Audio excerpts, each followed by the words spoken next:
बच्चों, एक सिंपल सा सवाल, गर्म चाय थोड़ी देर में ठंडी क्यों हो जाती है? आइसक्रीम हमारे हाथों में क्यों पिघल जाती है? क्या कोई इसके पीछे इनविजिबल पावर है या इसके पीछे जुड़ा है कोई साइंस? इन्हीं सारे सवालों के जवाब हम जानेंगे इस चैप्टर में। हेलो बच्चों, welcome back to home learn academy और मैं हूं आपका धीरज भैया। आज हम शुरू करने वाले गर्मा गर्म चैप्टर हीट क्लास 7 पार्ट 1। तो बच्चों, हीट कोई चीज नहीं, हीट होती है एनर्जी। एनर्जी मतलब power to do something. Heat का काम होता है चीजों को ठंडा या गर्म करना।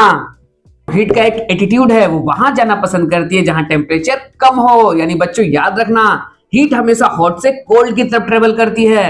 एक एग्जांपल से समझो बच्चों, हमारे क्लास के टॉपर्स जहां भीड़ होते हैं वहां से भाग जाते हैं और जहां शांति होती है वहां सेटल हो जाते हैं। आओ बच्चों, कुछ एग्जांपल्स के थ्रू हीट के उस एटीट्यूड को समझने की कोशिश करते हैं। पहला एग्जांपल है गर्म रोटी की रियलिटी चेक। यदि मम्मा रोटी पका रही होती है, रोटी होती है गर्म, जैसे ही हम उसे अपने ठंडे हाथों से पकड़ते हैं तो हमारा हाथ जलने लगता है। ऐसा क्यों होता है? क्योंकि हीट हमेशा हॉट से कोल्ड की तरफ ट्रेवल करती है। रोटी होती है गर्म, हमारा हाथ होता है ठंडा। जब हीट हॉट से कोल्ड की तरफ ट्रेवल करती है तो हमें लगता है कि हमें हमारा हाथ जल रहा है। तो बच्चों, एक और एग्जांपल्स के थ्रू हीट के उस कैरेक्टर को समझने की कोशिश करते हैं जहां पर हीट हॉट से कोल्ड की ओर ट्रांसफर होता है। अब हम घंटों यूज करते हैं मोबाइल, उस ड्यूरेशन में क्या होता है, मोबाइल हीट हो जाता है। हम लोग को लगता है कि हमारा हाथ गर्म हो रहा है, वहां पर भी वो कैरेक्टर को फॉलो कर रहा होता है।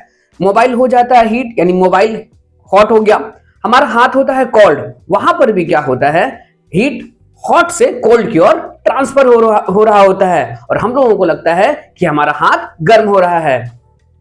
तो अब बच्चों, एक और एग्जांपल्स के थ्रू हीट के उस कैरेक्टर को समझने की कोशिश करते हैं। गर्मियों में क्या होता है, आइसक्रीम बहुत तेजी से पिघलने लगता है। ऐसा क्यों होता है? क्योंकि हम लोग हाथ में पकड़े रहते हैं आइसक्रीम, तो हाथ से हमारा हीट निकलकर उस कोल्ड की ओर ट्रांसफर हो रहा होता है और हमें लगता है आइसक्रीम बहुत जल्दी पिघल रहा है और हमारा हाथ ठंडा होने लगता है। तो आओ बच्चों, हीट के चैप्टर से एक और इंपॉर्टेंट कॉन्सेप्ट को समझते हैं। हीट और टेम्परेचर इक्वल नहीं होते हैं। क्यों? टेम्परेचर का सीधा सा मतलब होता है कि कोई भी ऑब्जेक्ट, कोई भी चीज कितनी ठंडी है, कितनी गर्म है, ठीक है। वहीं हीट हम बात करें तो हीट का सीधा सा मतलब होता है कि कोई भी ऑब्जेक्ट अपने अंदर कितनी एनर्जी को स्टोर किए हुए है। यदि हम सीधा सा एग्जांपल लें, सपोज एक हम स्टील का चम्मच लेते हैं, उसको गर्म कर देते हैं 60 डिग्री सेल्सियस पर, और एक बाल्टी लेते हैं जिसमें पानी भरी हुई है, उसको गर्म करते हैं 40 डिग्री सेल्सियस पर। यदि पूछा जाए कि कौन सा ऑब्जेक्ट, चम्मच या बाल्टी, कौन अपने अंदर ज्यादा हीट को स्टोर करके रखेगा, तो क्या होगा, बाल्टी। बाल्टी बोलेगी भाई मेरी क्वांटिटी ज्यादा है, मैं अपने अंदर ज्यादा हीट स्टोर करके रखूंगी। तो सिंपल सा कॉन्सेप्ट है बच्चों, हीट और टेम्परेचर के कॉन्सेप्ट में हम लोग को यह देखना होता है कि क्वांटिटी किसकी ज्यादा है। क्वांटिटी जिस ऑब्जेक्ट की ज्यादा होगी वो ज्यादा अपने अंदर हीट को स्टोर करके रखेगा। आओ हीट के एक और कैरेक्टर को समझते हैं।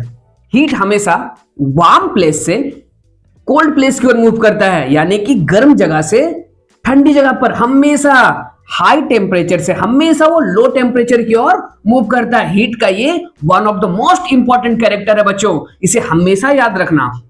तो आओ बच्चों, अब एक इंपॉर्टेंट इंस्ट्रूमेंट की बात करते हैं, थर्मामीटर, यानी कि एक छोटा हीरो। इसका यूज हम लोग बॉडी टेम्परेचर को मेजर करने में करते हैं। एग्जाम्पल के लिए हम बात करें, फीवर हो या ना हो, मम्मा 0 सेकंड्स लेती है हमारे बॉडी में थर्मामीटर को इंजेक्ट करने में।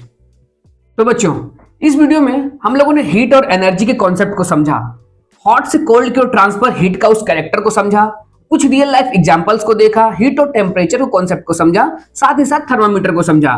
बच्चों, इस वीडियो में इतना ही। अगर वीडियो पसंद आया हो तो वीडियो को लाइक करना और चैनल को जरूर सब्सक्राइब करना। बच्चों, आने वाले पार्ट्स में हम हीट चैप्टर के जो और भी इंपॉर्टेंट कॉन्सेप्ट है उसको समझेंगे बच्चों। तब तक चैनल पर बने रहें, मिलते हैं अगले पार्ट में बच्चों। तब तक के लिए थैंक यू।